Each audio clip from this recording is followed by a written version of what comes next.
internauta, telespectador da TV Master, TV a cabo Canal 20. Estamos falando direto de Campina Grande, nessa sexta-feira, hoje 14 de fevereiro. Hoje comemora-se o Dia da Amizade e o Dia Internacional do Amor. E por falar em amizade, você tem conquistado, você tem sabido conquistar amizades? Você também tem conservado a maior virtude que o cristão pode produzir, que é o amor, o vínculo de toda a perfeição? Então, aplique ao seu coração aquilo que se celebra nesse dia, Dia da Amizade e Dia Internacional do Amor. Logo mais estaremos ouvindo outra vez o reverendo Hernandes Dias Lopes falando sobre um tema, mansidão. Jesus foi quem deu esta lição. Aprendei de mim que sou manso e humilde de coração, e achareis descanso para as vossas almas, porque o meu jugo é suave, disse Jesus, e o meu fardo é leve. Então aprendamos com Jesus a sermos mansos e a exercermos mansidão. Ouviremos ainda o reverendo Antônio Júnior trazendo dentro de instantes mais uma reflexão da palavra de Deus para a nossa edificação. Devo lembrar a todos que está se aproximando mais uma edição do Encontro para a Consciência Cristã. De 27 de fevereiro a 4 de março, o Parque do Povo estará, aliás, já está em fase de instalação, de acabamento da representação do tabernáculo, conforme nos diz o reverendo Euder Faber, que é coordenador e protagonista do Encontro para a Consciência Cristã. Você não pode perder. De 27 deste mês a 4 de março. Sem delongas, quero deixá-los com o reverendo Hernandes Dias Lopes falando sobre o tema mansidão.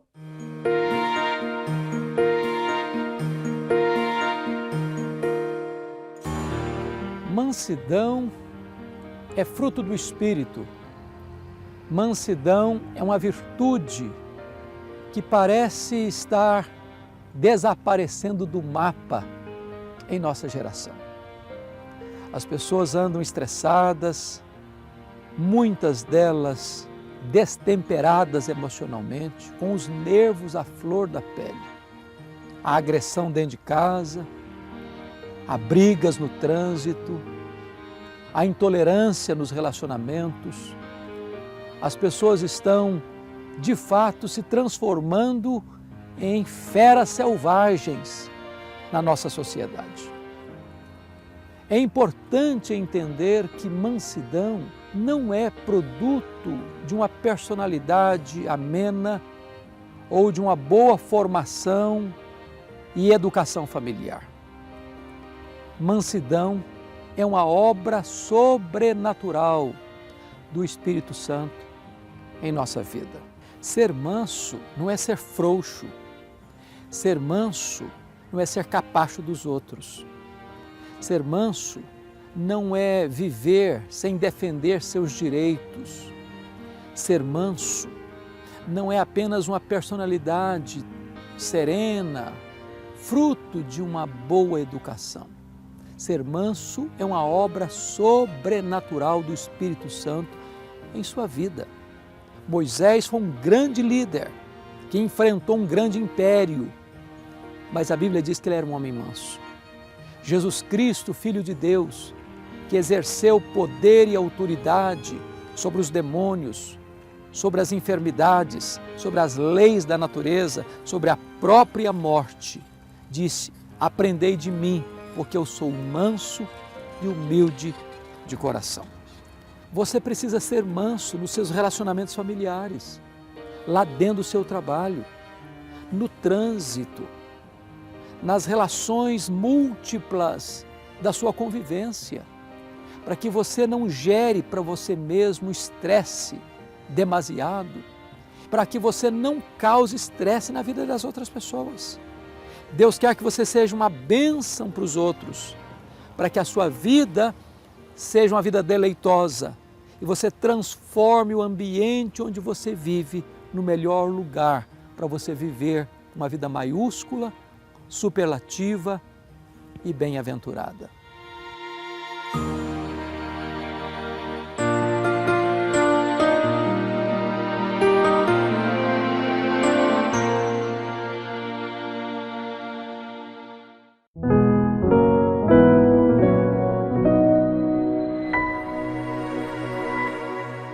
hoje nós vamos falar sobre a infidelidade comparada a uma mulher, a uma esposa adúltera. Esse é o tema pesado, mas que é o tema desse trecho do texto de Oséias. E aí nós vamos então tentar entender esse texto.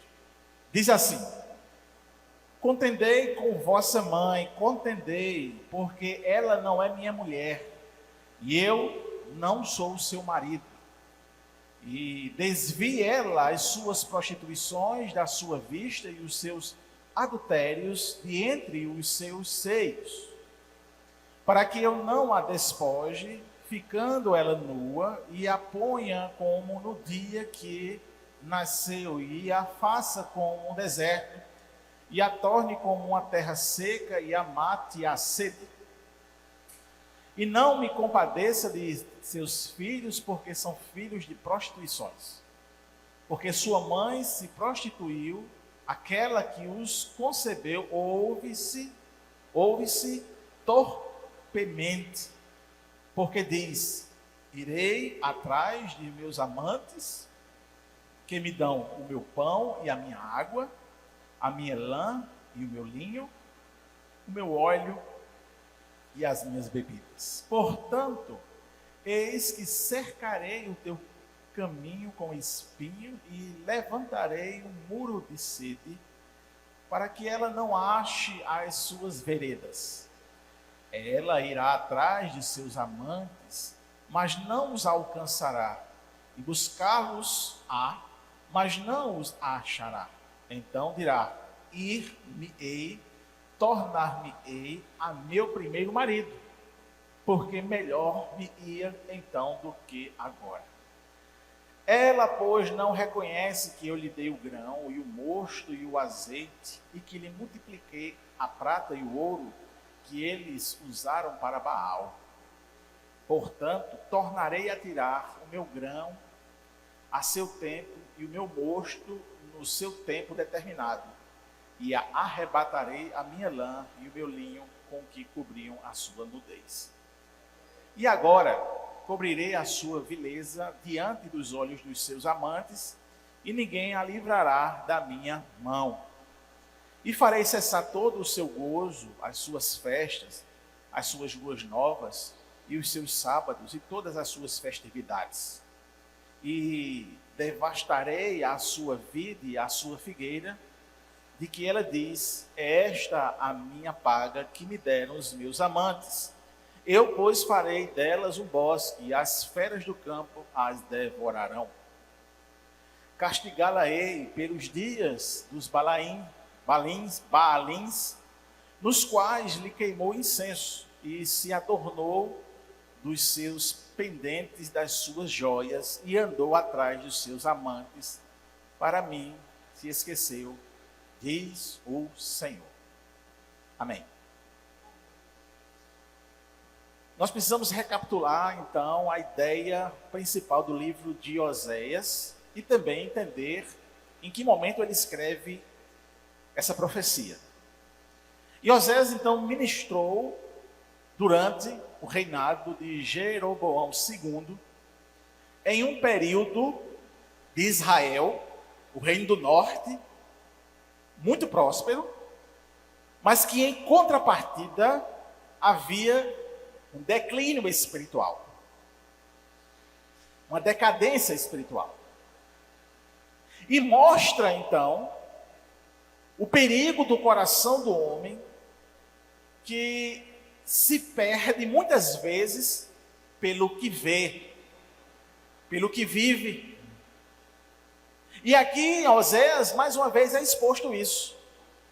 Quando você se concentra naquilo que você vê, naquilo que você está vivendo, porque Israel estava vivendo uma prosperidade econômica. Eles estavam em um momento em que não havia dificuldade financeira.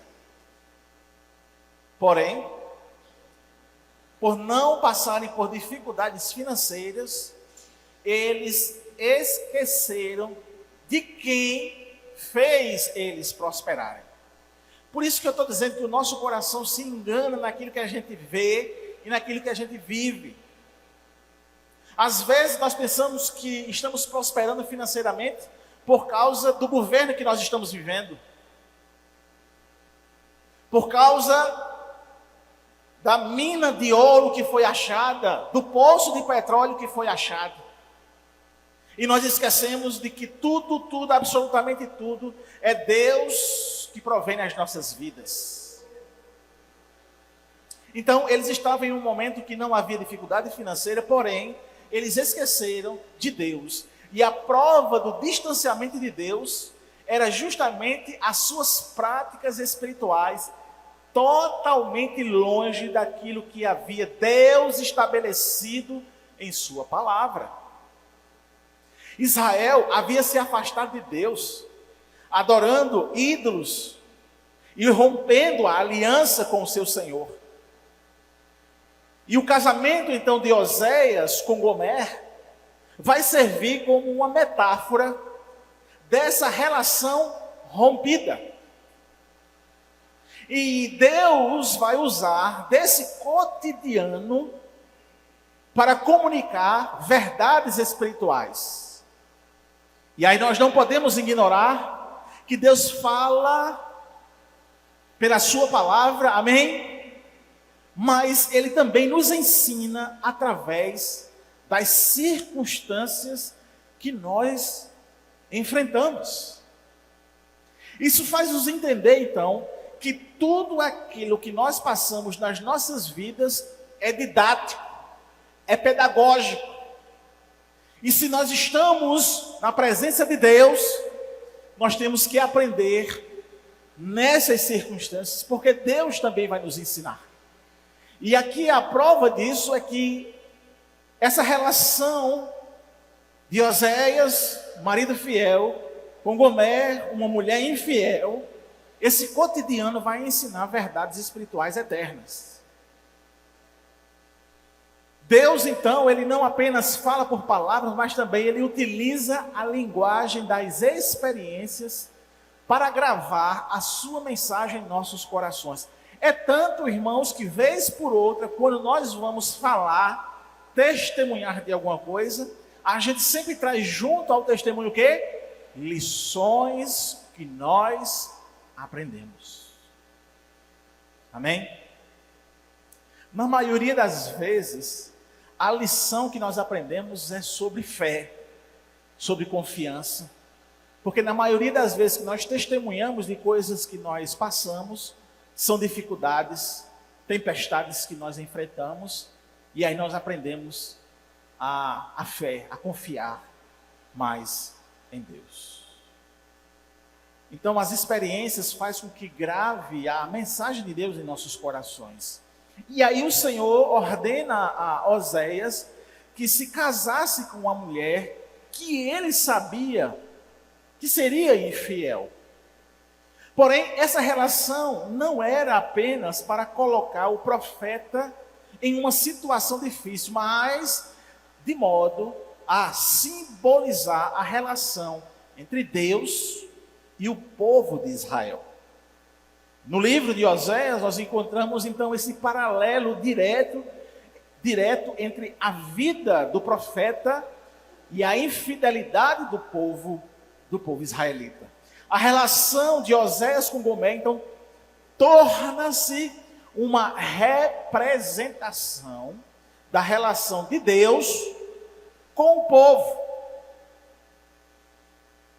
Mas nessa relação há sempre a promessa de restauração. Porque nessa comparação, nessa metáfora, dessa relação de um marido fiel e de uma esposa infiel, nós extraímos as lições de que esse marido, ele sempre vai permanecer fiel, independentemente da prostituição do seu povo. Então, você tem que estar lendo Oséias pensando o tempo todo. Israel estava em um momento próspero, financeiramente, esqueceram de quem era o provedor e começaram a adorar ídolos estrangeiros. remetendo a esses ídolos a sua prosperidade financeira. E aí Deus percebe a quebra da aliança e compara o povo como uma prostituta. E para que o povo então entenda a lição, pega-se um profeta e manda ele casar com uma mulher infiel. Então, há essa promessa de restauração, a apresentação desse Deus que permanece fiel, mesmo em meio ao juízo e condenação, Deus promete esperança e restauração. E aí a beleza do texto de Osés é essa. É que Deus ele não deixa dentro do seu caráter, do seu ser, de colocar o juízo em cima do povo porque estão sendo infiel.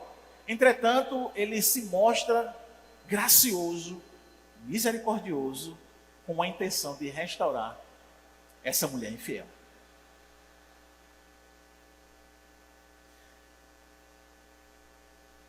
Deus, então, ele estabelece uma aliança de restauração também. E aí a gente percebe, irmãos, que Deus não nos abandona na nossa infidelidade. Ele sempre oferece o caminho de retorno. Ele sempre oferece o caminho de restauração. Ele sempre estabelece e lembra ao seu povo a sua identidade. A identidade do povo de Deus é uma identidade de um povo fiel, de um povo que conhece Ele, de um povo então que não se prostitui, mesmo caindo em prostituição, ele lembra do Redentor e volta para Ele. Isso faz nos entender a natureza do nosso Deus, que não apenas julga, mas restaura. A sua palavra faz com que nós voltemos arrependidos aos seus pés. O versículo 1 do capítulo 2 diz justamente isso, fecha justamente isso. E aí hoje nós vamos para o versículo 2 até o versículo 13. Porque o capítulo 2, ele termina aquilo que estava sendo dito no capítulo 1. O versículo 1 do capítulo 2. Ele termina dizendo sobre o chamado ao arrependimento, mostrando justamente esse Deus compadecido, esse Deus misericordioso. E aí, o texto de Osés também há uma mudança radical. Você vai lendo, ele vai trazendo uma ideia, de repente ele muda radicalmente. E aí você tem que estar atento nessa mudança para entendermos, e essa é a proposta para nós essa noite. Há uma mudança aqui, uma chamada à restauração e o arrependimento, mas aí ele torna a nos ensinar momentos sombrios dessa relação, dessa mulher adúltera, desse povo adúltero. E ele nos chama de novo a voltar-se para ele, para que o povo reconheça o erro. Então, o livro de Osés, ele nos surpreende. Porque o profeta, ele vai falar sobre um chamado arrependimento, a partir do versículo 2, do capítulo 2, e fica evidente então que há uma quebra temática na profecia. Porque a retratação de um tempo de bênção, do capítulo 1, verso 10 ao capítulo 2, verso 1, dá lugar agora a uma cena de tensão. Há uma alienação e censura. Por isso que quando a gente lê o texto friamente assim, dá um choque. Mas, rapaz, ele acabou de falar numa restauração e agora ele começa de novo a falar sobre coisas bem difíceis, sombrias, alienadas, né? De censura do próprio Deus. Então, o foco está novamente ou diretamente no Senhor, que é Ele quem fala nessa passagem e que descreve o seu relacionamento com o povo em termos de um casamento tumultuado com uma esposa fiel. E aí essa chave de interpretação. É Ele então que fala, e Ele fala acusando o povo. Como o povo estava, como ele estava contemplando o seu povo, a sua esposa. E como é que Gomer estava? se relacionando com outros, adulterando, quebrando aquilo que é mais sagrado, o casamento. O verso 2 ele diz, né? Contendei com vossa mãe, contendei, porque ela não é minha mulher, e eu não sou seu marido. E desvie ela as suas prostituições da sua vista, e os seus adultérios entre os seus seios, para que eu não a despoje, ficando ela nua, e a ponha como um dia em que nasceu, e a faça como um deserto, e a torne como uma terra seca, e a mate a sede. E não me compadeça dos seus filhos, porque são filhos de prostituição. Então, a relação de Deus com Israel era como uma aliança conjugal, onde as partes haviam jurado um para o outro fidelidade. Mas Israel, que havia se casado com o Senhor no Sinai, que havia prometido a fidelidade a Deus, logo se desviou da aliança e começou a flertar com outros deuses. Então a comparação é de fato como um relacionamento de casamento, onde a mulher que jurou fidelidade, que jurou permanecer com o seu esposo, na primeira tentação ou nas tentações cedeu. E aí não traiu com apenas um, mas com vários. E aí você entende por que Israel, naquele momento, estava flertando com o Egito e com a Assíria. Eles tinham trazido os deuses egípcios e os deuses assírios para o arraial. E tinham colocado Deus para fora. Essa era a situação de Israel. E aí Deus severamente vai trazer juízo sobre eles, mas antes vai alertá-lo com uma história pesada como essa. Com uma ilustração pesada como essa. Israel se desviou da aliança e começou a flertar com outros deuses. E não tardou para que Israel abandonasse o seu marido. Então a coisa estava tão feia, que era como se de fato a mulher tivesse abandonado o marido e estado com outros. Era assim, ou é assim, que Deus pinta nesse texto. A situação de Israel estava realmente muito ruim. O povo havia se desviado severamente. Então, a idolatria é a infidelidade a Deus. O rompimento da aliança, a quebra dos votos de fidelidade. A idolatria, para Deus, é uma torpeza. É como se Deus, vou representar Deus, e eu vou olhar Israel ali, a Israel levantando altar para outro Deus. É como se Deus não quisesse nem ver. De tão horripilante que é a cena. Entendeu? É torpe. Deus não quer nem ver a cena. Então, a questão da idolatria é algo muito sério. Porque a idolatria, ela cega a pessoa. Ao ponto de não perceber o grave erro. Deixar de adorar o Deus verdadeiro para adorar um pedaço de pau, como os israelitas fizeram, era algo estarrecedor. Deixaram de adorar o Deus verdadeiro para adorar uma imagem. Porque era isso que os deuses egípcios e assírios ofereciam, imagens de criaturas. Agora, é impressionante também analisarmos que nós caímos na idolatria simplesmente porque se procura vantagem nisso. A gente não cai na idolatria porque a gente está totalmente enganado. A gente cai na idolatria porque a gente quer vantagem. O povo estava adorando os deuses egípcios e os assírios porque eles pensavam que eram esses deuses que estavam favorecendo ele. Eles queriam vantagem. É tanto que há uma preocupação do profeta, porque eles vão fazer aliança com esse povo, como se eles tivessem esquecido que Deus ia proteger eles, independentemente dos outros impérios. Os outros impérios podiam ser o império que fosse, grande como fosse. Deus já havia trabalhado com esse povo várias vezes e já tinha dado várias vitórias impossíveis. Mas o povo esquecia e estava pelo que estava vendo, vivia pelo que estava vendo.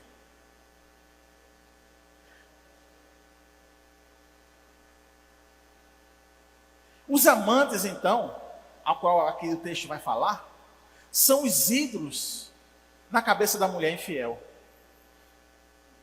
E eles ofereciam pão, água, veste. Na cabeça dela, os amantes eram os melhores, era melhor do que o marido. Então Deus promete cercar Israel, restringindo seus caminhos errados. A infidelidade de Israel é descrita como uma busca de outros amantes, falsos deuses. E Deus, em sua bondade, permite dificuldades para que o povo se arrependesse. Quando nos desviamos, Ele nos conduz de volta a Ele através de limites e disciplina. Foi isso que Ele fez aqui. Versículo 6, portanto, eis que cercarei o teu caminho com espinhos, e levantarei um muro de cepe, para que ela não ache as suas veredas. Ela irá atrás de seus amantes, mas não os achará.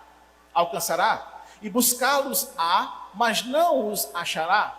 Então dirá, ir-me-ei e tornar-me-ei a meu primeiro marido, porque é melhor me ir então do que agora. E é interessante, porque mesmo ela vendo as vantagens dos outros deuses, mas quando ela cai em si, ela vai dizer, rapaz, eu era feliz e não sabia. Eu era feliz e não sabia. Mas o que Deus está trabalhando aqui não é apenas a consciência dela, mas Deus se mostra aqui como esse Deus misericordioso para trazer de volta o povo para Ele.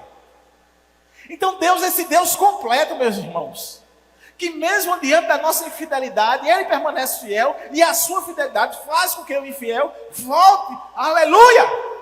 Ele nunca vai nos abandonar, Ele nunca vai nos deixar na lama do pecado, Ele nunca vai nos deixar no erro, Ele vai nos trazer de volta. Ele tem um compromisso conosco, Ele fez uma aliança com Ele, e essa é a aliança que Ele fez com Ele mesmo, é a nossa segurança de que nós sempre estaremos aos seus pés, aleluia.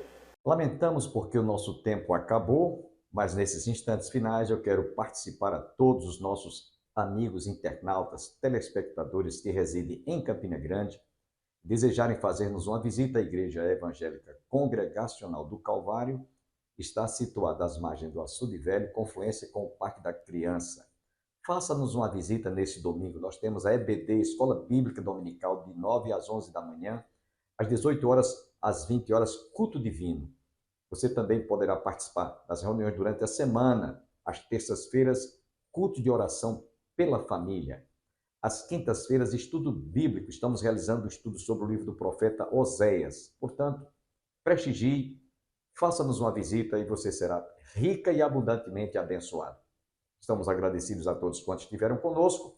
E nós vamos encerrar o nosso programa com o conjunto coral Saracale da Igreja do Calvário. E até a próxima segunda-feira. Tenham todos um bom final de semana e estaremos com certeza juntos na próxima semana. Deus abençoe a você e toda a sua família.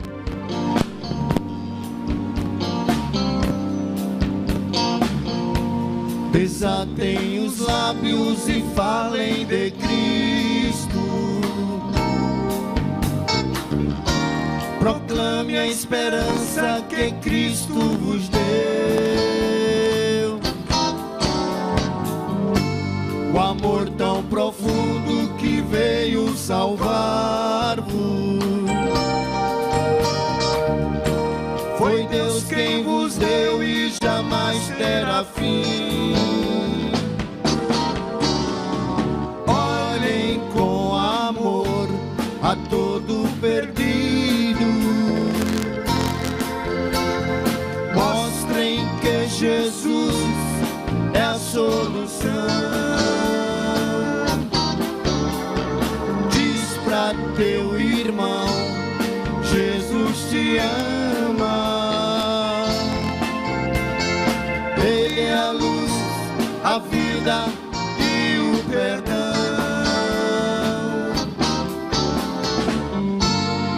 O Evangelho está se expandindo, e eis que vem cedo o Filho de Deus. Ninguém vai dizer que nunca falaram que Cristo é o caminho e a solução. Olhem com amor a todo perdido. Mostrem que Jesus é a solução. Diz pra teu irmão, Jesus te ama. Ele é a luz, a vida